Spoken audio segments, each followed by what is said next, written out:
Hola, bonjour, merhaba, konnichi, wagwan. Hello. You know who it is, people? It's Arsenal's Realist. I want to thank you all for being here. And also, I just watched my video back about the Liverpool and Arsenal owners, the comparisons, the Liverpool trademark, the furlough wages, and also the £77 price tag they tried to put on the tickets and the fans walked out at 77 minutes. I watched the video back. I sounded so angry in that video. Do you know what it was, people? I was just working, doing a delivery thing, Uber eating, and it's so cold and fuckery. I come home, made the video, and I was bare angry. But let's jump into this video. Obviously, make sure you check that video out previously. But this video, people, again, a lot of my videos seem lately to be starting with mentioning a lockdown and this and that. And to be honest with you, I don't think it's been even mentioned. It's not even been talked about. We have missed the 2021 Euros, yeah? For instance, there's players that must really, this is madness, Giroud, there's players on the end of their career, maybe they was relying on this little last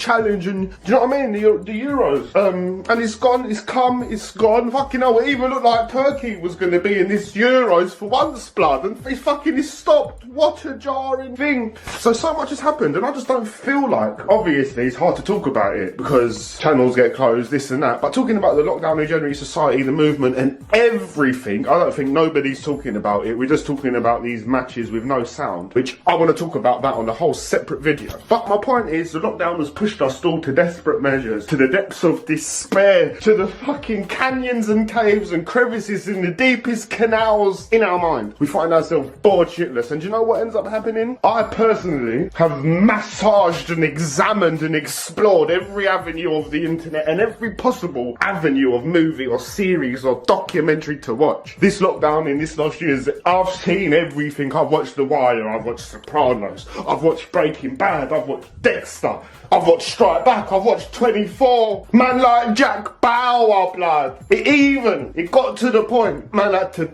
you know what? What's this Netflix everyone's talking about? I said, what is this Netflix and chill? I said, let's do it. Had to get Netflix up halfway through it. Watched every single crime documentary you can possibly think of. The football player, was a good story, a sad story. I watched this person killed that person. I watched fucking Don't Fuck With Cats. We all watched The Tiger King. Even the series, fucking hell, there was Game of Thrones, Power, Stranger Things, Black Mirror. We've all watched every single avenue. We rinsed Netflix to its very last existence. And just when you thought it was done, they banged an Anelka documentary on. No, man was like, have some of that. Watched it, Michael Jackson documentaries. We rinsed every avenue of possible entertainment. Do you know what? So much so, even Amazon popped up. Man, the Amazon then. Top Gear, battered that. This is all in lockdown. Never had this stuff. And I still haven't. I've been donated channels by friends so they can do that. But man, watching fucking Top Gear, this and that. Oh, Vikings was the last one. That's on Amazon, Vikings. Man has rinsed and watched everything. Every movie, every show, I even watched World War I in colour, blood, on Netflix. All 68 billion episodes, and it was good. But the Luftwaffe, that was a plane that will do a thing. But, bruv, the time came. I exhausted every avenue. I rinsed every form of entertainment out there. And blood,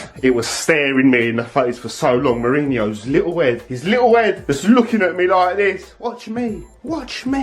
Blood, and the Tottenham documentary on Amazon had been staring at me so long, and finally last night, do you know what? It got clicked on the thing. Click, and I had to watch it. And do you know what? Off the get-go, I'm going to recommend it, people. And I'm not going to talk you through the whole thing from beginning to end like I did with Anelka a little bit. I painted a little beautiful star there. More with this one, what I want to highlight with this one is, yeah, the connection between owner, manager and club, and actually the relationship between manager and players and owner, and also the way the manager handles the team in the changing room, on the side of the pitch, after matches, post, pre, and the truth of football behind closed doors. And I have to say, it's been a long time before I spent my little 1 year in a fucking dressing room and understanding that the ethos, the family energy, the dynamics of the changing room, and you forget everything as a young man. And of course not at a serious level, I'm just letting you know, like, over years and years you build these pictures of what you think a club looks like behind closed doors. And one thing I'll say about that Amazon documentary, which is really good, you at least get to see behind closed doors a bit past the vanity of football, the aesthetics, and you go into the internal organs of a club and you actually see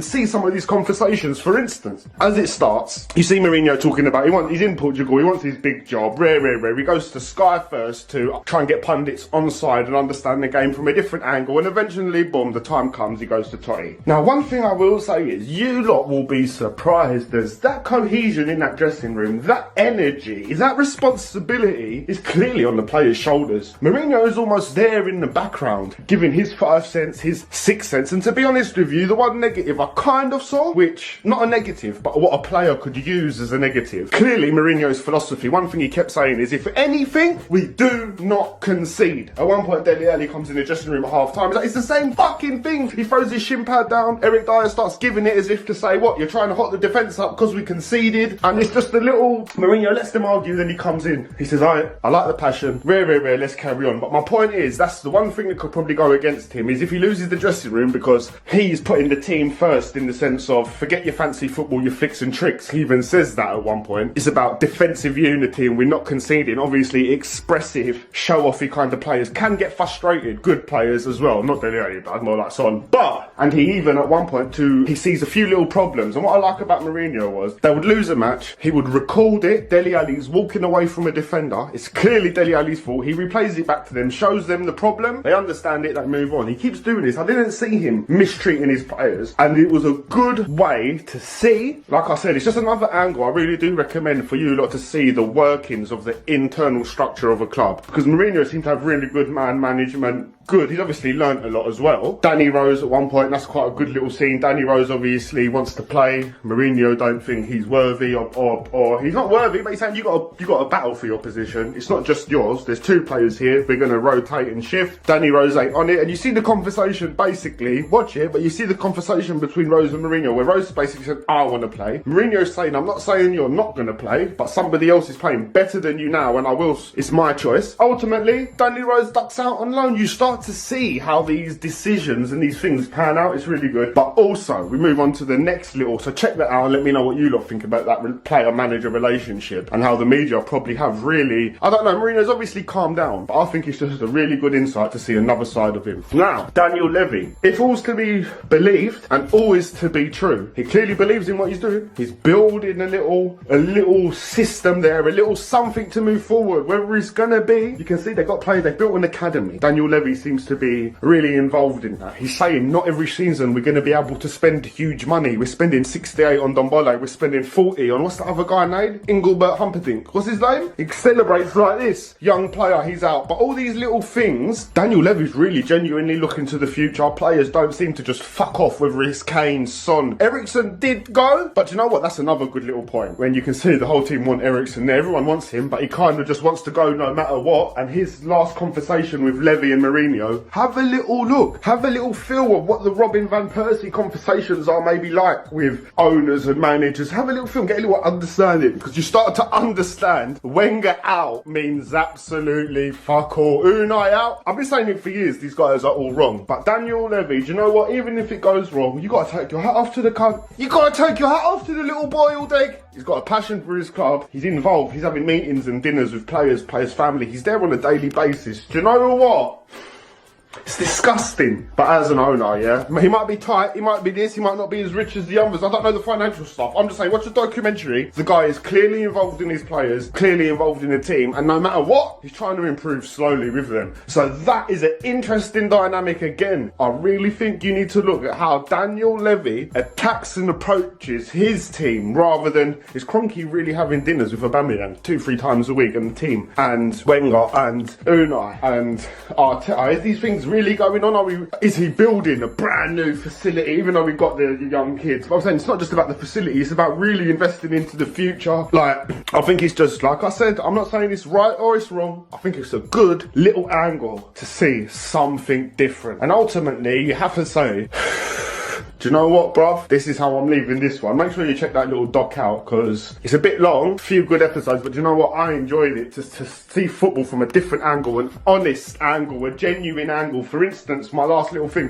when Mourinho first comes in, he realises Tottenham are losing games, he says, but they're playing well as well. For instance, you're not getting battered, you're doing everything I say, but you, for instance, we'll be moving, we'll be passing, we'll be getting momentum and really doing well, and out of nowhere, the opposition will foul us, play a bit nasty, be a little bit bit bastards foul us, break our play up, rare end. Before you know it, they're at the other end, like scoring against us. So what him and his team realised was, we need to be a bit more nasty. That's one of the. We don't need to be more defensive. We can defend when we need to. We're creating in the middle. We've even got Kane and Son scoring. But what he's saying is what we're missing as a manager, and what I'm seeing is that nastiness. So how he goes about implementing that, he tries a few little ways. It doesn't seem to work, and eventually he says, do you know what? He makes the team play this. He goes in the training ground and he takes all 22 players back, all the Tottenham squad, divides them up into 2 teams and says, play against each other and play like it's real. And he starts making them slide into each other, foul each other. They start playing each other like it's a real match. And then Son gets injured. He fractures his bone a little bit, which keeps him out for a while. But ultimately, that little message where he said to the team, I think it was fucking genius, apart from injuring Son, because the team started to understand that, do you know what? We need to be nasty, even when we're training, bruv. Not break each other's legs and this and that, but you have to install not a niceness, a nastiness. And he does say these fucking cunts, these bastards,